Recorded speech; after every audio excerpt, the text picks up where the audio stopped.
우리가 살아가며 가장 힘든 순간은 사람 때문이 아니라 마음 때문입니다. 내 뜻대로 되지 않는 사람, 내 기대만큼 움직이지 않는 세상, 그 모든 것들이 결국은 나를 괴롭히죠. 하지만 부처님은 말씀하셨습니다. 세상을 탓하지 말라. 당신이 세상을 바라보는 마음이 세상을 만든다. 우리는 종종 이렇게 말합니다. 저 사람만 없으면 내 인생이 편할 텐데, 이 상황만 지나면 나는 행복해질 거야. 하지만 그 누군가, 그 상황은 사라지지 않습니다. 왜냐하면 그건 세상이 아니라 내 마음의 문제이기 때문입니다. 부처님은 괴로움의 근원을 탐진치라 하셨습니다. 탐, 더 가지려는 마음. 진, 분노로 타오르는 마음. 치, 어리석어 진실을 보지 못하는 마음. 이 세 가지가 사라질 때 비로소 우리는 고요한 행복에 닿을 수 있습니다. 젊었을 때는 사람에게 기대는 게 당연했습니다. 자식에게, 배우자에게, 세상에게. 내가 이렇게 했는데 왜 몰라줄까? 내가 이렇게 희생했는데 왜 고마워하지 않을까? 그 서운함은 처음엔 작았지만 조금씩 마음을 잠식합니다. 부처님은 말씀하셨습니다. 기대는 괴로움의 씨앗이다. 기대가 없으면 실망도 없습니다.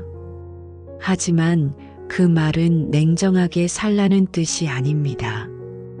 기대를 내려놓는다는 것은 타인의 마음에 나를 묵지 않겠다는 선언입니다. 자식은 결국 자기 인생을 살아야 합니다. 우리가 대신 살아줄 수도, 대신 넘어질 수도 없습니다. 그들의 인생을 존중하는 것, 그것이 진짜 부모의 사랑입니다. 그저 바라보며 미소 짓는 것, 그것이 삶으로 보여주는 사랑입니다. 부처님은 이렇게 말씀하셨습니다. 자식을 사랑하되 소유하지 말라. 그들은 당신의 것이 아니라 인연으로 머무는 이들이다. 살아보면 압니다.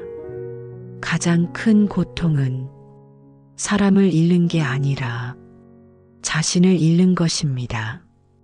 다른 사람의 기준에 맞추느라 나를 잃어버린 사람은 결국 허무 속에 남습니다.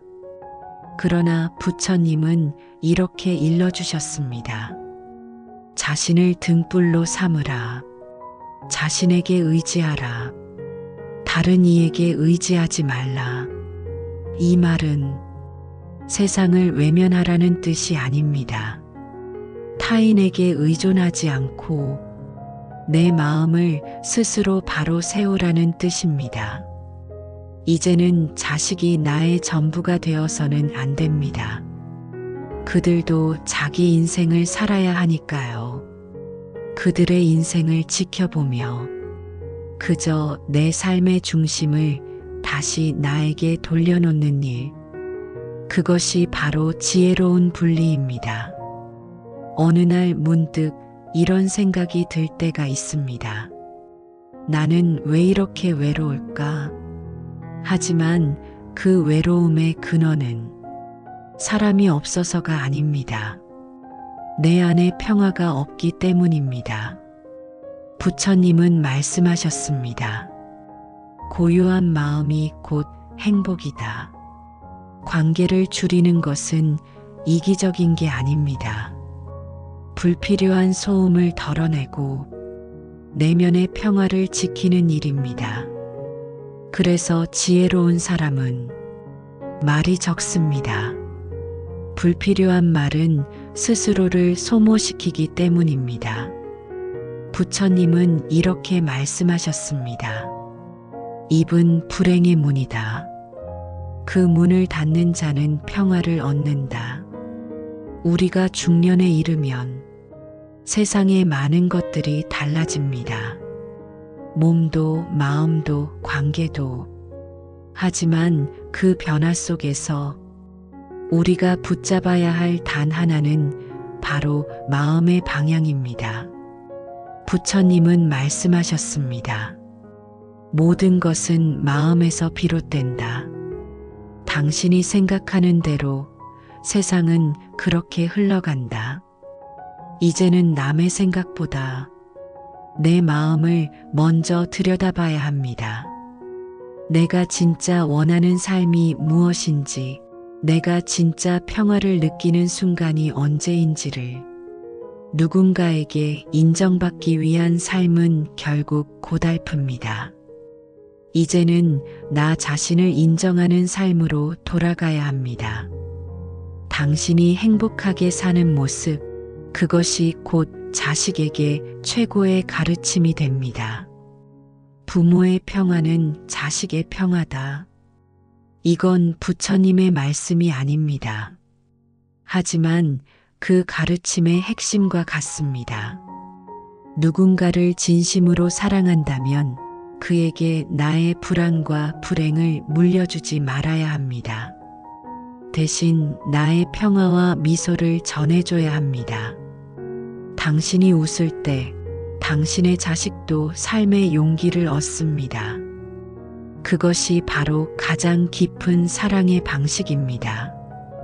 우리가 자식을 사랑하는 이유는 단순합니다. 그저 그가 행복하길 바라기 때문입니다. 그런데 이상하게도 그 사랑이 때로는 불안을 낳고 그 불안이 다시 자식에게로 전해집니다. 잘 되길 바란다. 힘들지 않았으면 좋겠다. 그 마음은 분명 따뜻한데 그 속에는 내 뜻대로 되어야 한다는 미묘한 집착이 숨어 있습니다. 부처님은 말씀하셨습니다. 모든 고통은 집착에서 비롯된다. 사랑도 마찬가지입니다. 집착이 섞인 사랑은 결국 상대를 무겁게 만듭니다.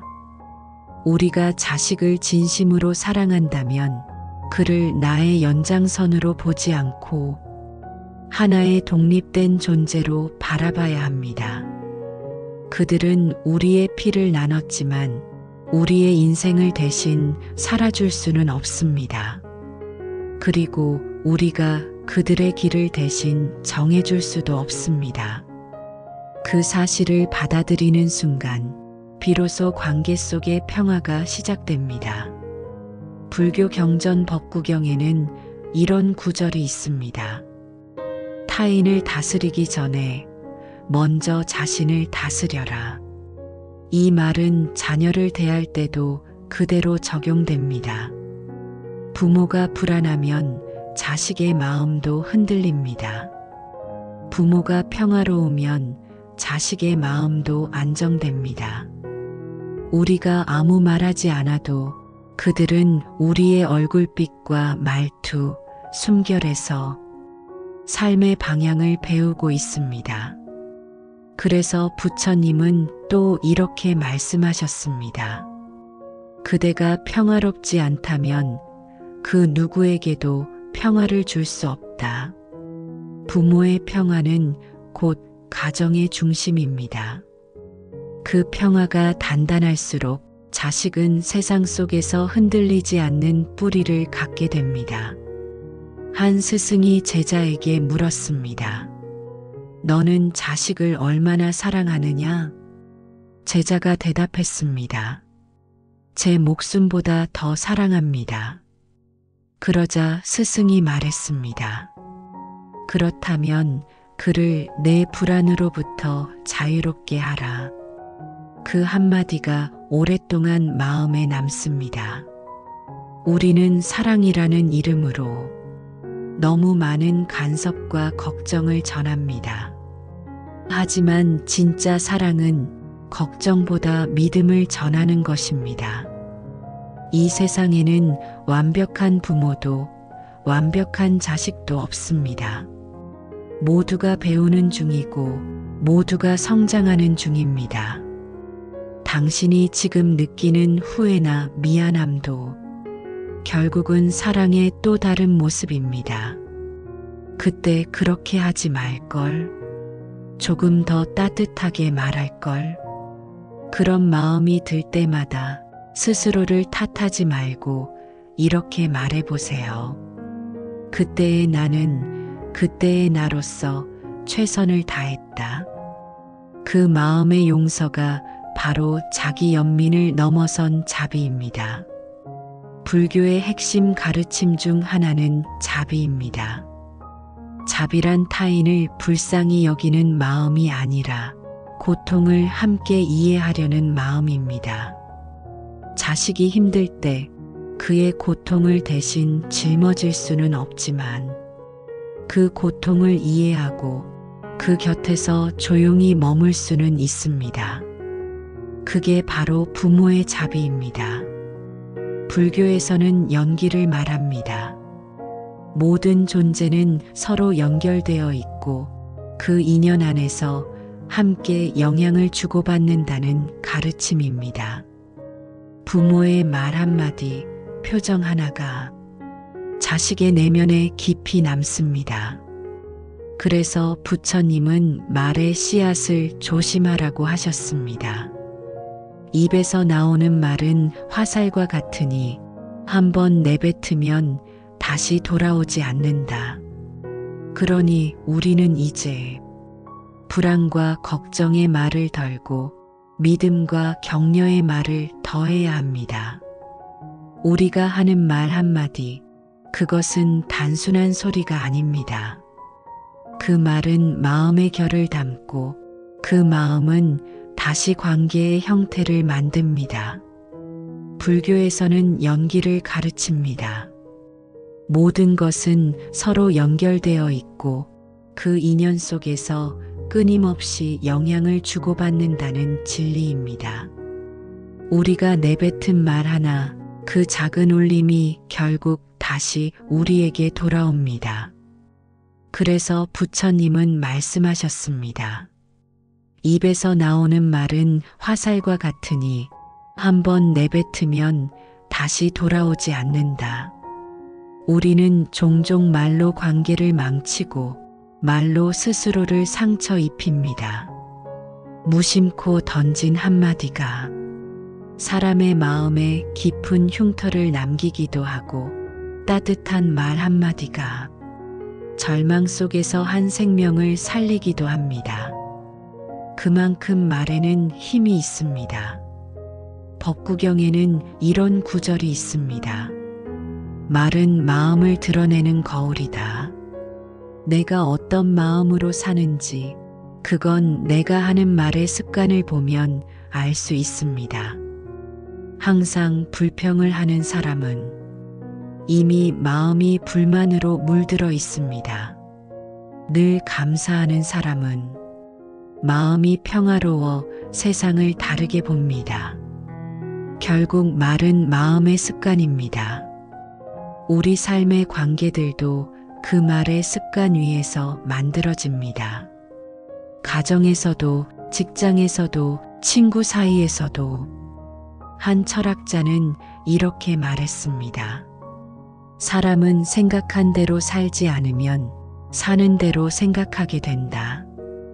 이 말은 언어에도 그대로 적용됩니다. 긍정적인 말을 하면 세상이 조금은 더 따뜻하게 느껴집니다. 반대로 부정적인 말을 자주 하면 세상은 점점 더 거칠고 삭막하게 보이게 됩니다. 말은 단순히 세상을 설명하는 도구가 아니라 세상을 만드는 힘이기도 합니다. 부모가 자식에게 전하는 말 또한 마찬가지입니다. 넌 왜 이것밖에 못하니? 그렇게 해서 어디 가겠니? 이런 말은 칼처럼 날카로워 자식의 마음을 닫게 만듭니다. 하지만 이렇게 말해보세요. 괜찮아. 다시 하면 돼. 실수해도 돼. 넌 그걸 이겨낼 힘이 있어. 이 말 한마디가 자식의 마음에 자신감이라는 씨앗을 심습니다. 그 씨앗은 언젠가 그가 스스로 일어설 수 있는 힘으로 자라납니다. 우리가 하는 말은 모두 씨앗입니다. 그 씨앗이 어떤 열매를 맺을지는 우리가 어떤 마음으로 심었는가에 달려 있습니다. 부처님은 말씀하셨습니다. 좋은 말을 하면 복이 따르고 거친 말을 하면 재앙이 따른다. 이건 단지 미신적인 경고가 아닙니다. 인과의 법칙입니다. 우리가 세상에 던진 말은 결국 세상이 우리에게 돌려줍니다.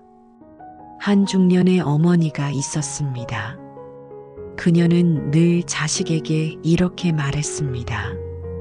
공부 안 하면 망한다. 세상은 냉정해. 살아남으려면 남보다 나아야 해. 그녀의 말은 사랑에서 비롯된 것이었습니다.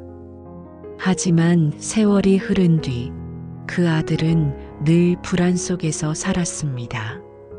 성공해도 불안하고 실패하면 무너졌습니다. 그 어머니는 뒤늦게 깨달았습니다. 내가 아이에게 세상을 두려운 곳으로 가르쳤구나. 부처님은 이렇게 말씀하셨습니다. 두려움은 무지에서 생기고 지혜는 평화에서 자란다. 두려움을 키우는 말보다 평화를 키우는 말을 하세요.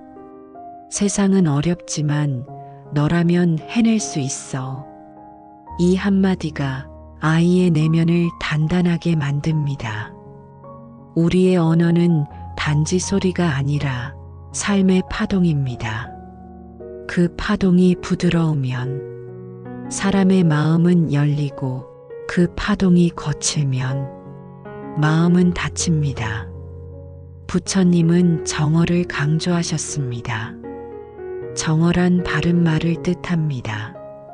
남을 해치지 않는 말, 진실한 말, 필요할 때 적절히 하는 말.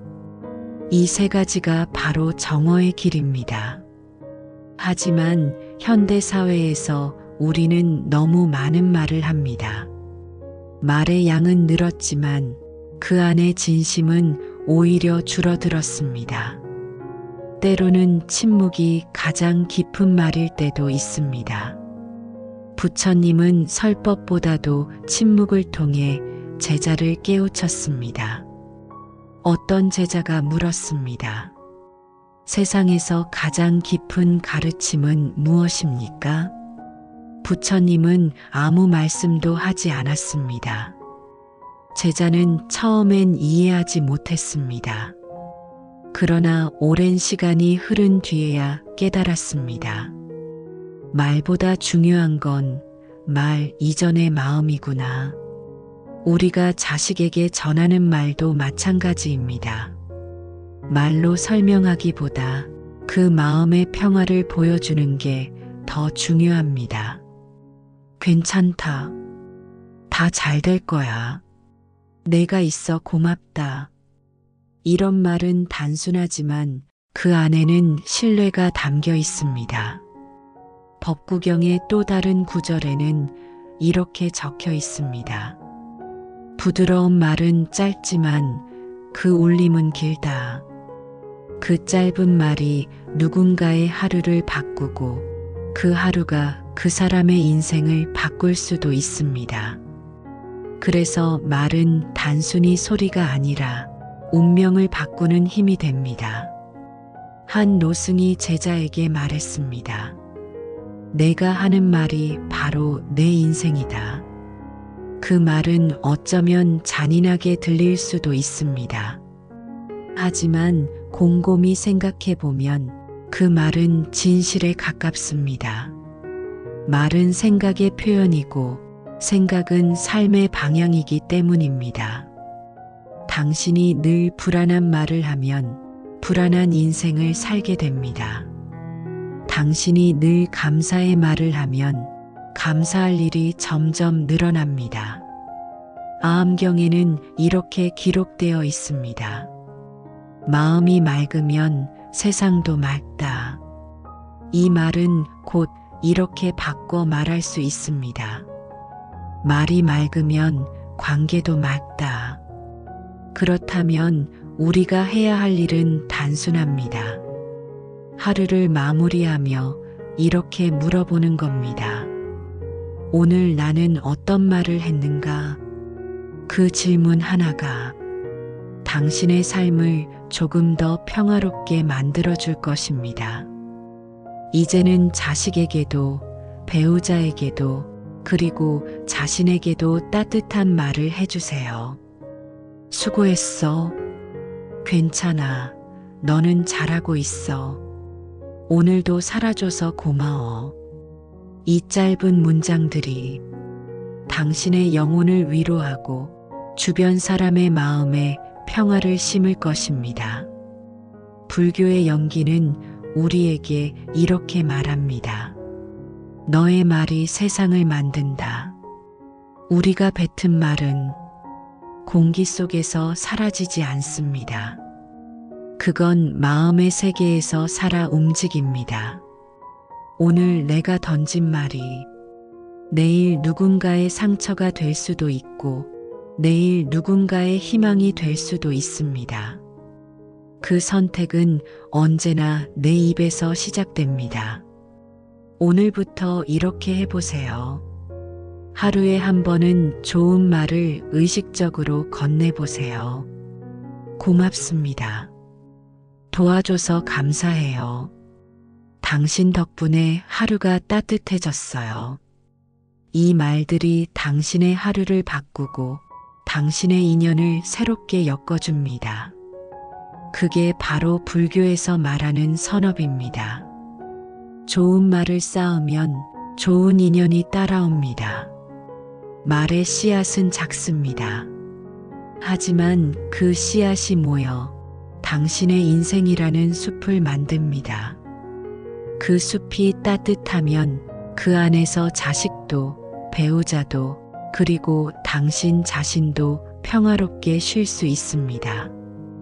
오늘 당신의 입술 위에 머무는 한마디, 그 한마디가 내일의 세상을 바꿀 수 있습니다. 예전에는 자식을 위해 모든 걸 희생해야 한다고 배웠습니다. 그게 좋은 부모의 모습이라 여겼죠. 하지만 이제는 시대가 바뀌었습니다. 진짜 좋은 부모는 자신의 행복을 지키는 부모입니다. 자식은 결국 부모의 뒷모습을 보고 배웁니다. 우리 엄마는 늘 불안했어. 우리 아버지는 늘 희생만 했어. 이런 말보다 우리 부모님은 자기 삶을 참 멋지게 사셨어. 이 말을 듣는 게 훨씬 값지지 않을까요? 공자는 이렇게 말했습니다. 몸을 바로 하면 명령하지 않아도 따르고 몸을 바로 하지 않으면 명령해도 따르지 않는다.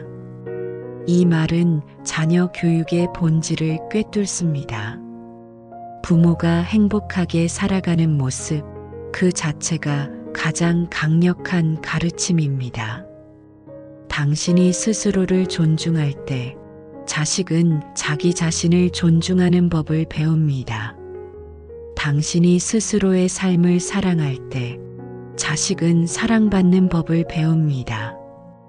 혹시 지금도 이런 생각이 드나요? 이 나이에 내 행복이 무슨 소용이야. 이제 자식이나 잘 되면 됐지. 하지만 그건 삶의 절반만 보는 것입니다. 당신의 행복은 결코 사치가 아닙니다. 그건 가문의 에너지를 바꾸는 근원입니다. 당신이 활기차게 웃을 때 가정은 자연스레 밝아지고 그 빛은 자식에게 그대로 전해집니다. 삶에는 순서가 없습니다. 누구는 빨리 행복을 찾고 누구는 조금 늦게 그 길을 발견합니다. 부처님은 말씀하셨습니다. 과거는 이미 지나갔고 미래는 아직 오지 않았다. 지금 이 순간을 바르게 살라. 지금 이 순간 당신이 평화로워지는 것이 중요합니다. 그 평화가 자식의 내일을 바꾸고 그들의 마음에 작은 등불이 됩니다. 이제는 조금 내려놓아도 괜찮습니다. 자식이 어떤 길을 가든 그 길에서 배우고 성장할 수 있도록 지켜봐 주세요. 그게 사랑입니다. 그리고 그 사랑은 말보다 조용한 신뢰로 전해집니다. 삶은 결코 늦지 않습니다. 당신이 행복을 배우는 지금 이 순간이 자식에게는 가장 아름다운 유산이 됩니다. 돈보다 유산보다 더 오래 남는 가르침. 그건 바로 평화로운 부모의 마음입니다. 그 마음이 피어나는 순간 당신의 인생도 자식의 인생도 함께 밝아집니다. 그러니 이제는 자식을 위해 걱정하지 말고 자식 덕분에 웃어주세요. 당신의 그 미소가 그들에게는 세상에서 가장 큰 위로이자 힘이 됩니다. 수타니파타에는 이런 구절이 있습니다. 행복은 외부에서 오지 않는다. 그것은 오직 내 마음에서 피어난다. 이 짧은 문장 안에는 삶의 본질이 담겨 있습니다. 우리는 평생 행복을 찾아 헤맵니다. 좋은 직장, 좋은 집, 좋은 사람. 그 모든 것이 행복을 줄 거라 믿습니다. 하지만 부처님은 말씀하셨습니다. 밖에서 행복을 찾는 사람은 마치 하늘의 별을 손으로 잡으려는 자와 같다. 행복은 잡는 것이 아니라 피어나는 것입니다. 그 피어남은 외부가 아니라 내 마음의 토양에서 시작됩니다. 당신이 평화로우면 당신의 세상도 평화로워집니다. 당신의 마음이 편안하면 가정의 공기도 따뜻해집니다. 불교에서는 이것을 마음의 연기라 부릅니다. 내 마음의 상태가 곧 타인의 마음에 영향을 미친다는 뜻입니다. 그렇기에 진정한 수행은 산속에 들어가 명상하는 것이 아니라 매일의 일상 속에서 내 마음을 다스리는 데 있습니다. 아침에 눈을 뜨자마자 오늘은 또 뭐가 문제일까? 이렇게 생각하면 하루는 이미 무겁게 시작됩니다. 하지만 눈을 뜨며 이렇게 말해보세요. 오늘도 살아있구나. 고맙다. 그 짧은 말 하나가 당신의 하루를 바꿉니다. 행복은 거창한 일이 아닙니다. 그저 지금 이 순간을 온전히 느끼는 것, 그게 바로 행복의 씨앗입니다. 수타니파타의 또 다른 구절에는 이렇게 적혀 있습니다. 마음이 고요하면 고통이 멈춘다. 우리는 자주 세상을 탓합니다. 환경이 나빠서, 사람이 변해서, 운이 따르지 않아서. 하지만 진짜 평화는 그 모든 조건이 아니라 내 마음의 방향에서 시작됩니다. 세상이 아니라 내 마음이 요동칠 때 고통은 커집니다. 마음이 고요해지면 비로소 세상의 소음도 멀어집니다. 마이너스. 부모가 자식을 사랑하는 마음도 결국은 이 마음의 고요에서 나와야 합니다. 불안한 사랑은 집착이 되고 평화로운 사랑은 지혜가 됩니다. 자식을 통제하려는 마음은 사랑처럼 보이지만 사실은 두려움의 또 다른 얼굴입니다. 부처님은 말씀하셨습니다. 사랑하되 그 사랑에 묶이지 말라.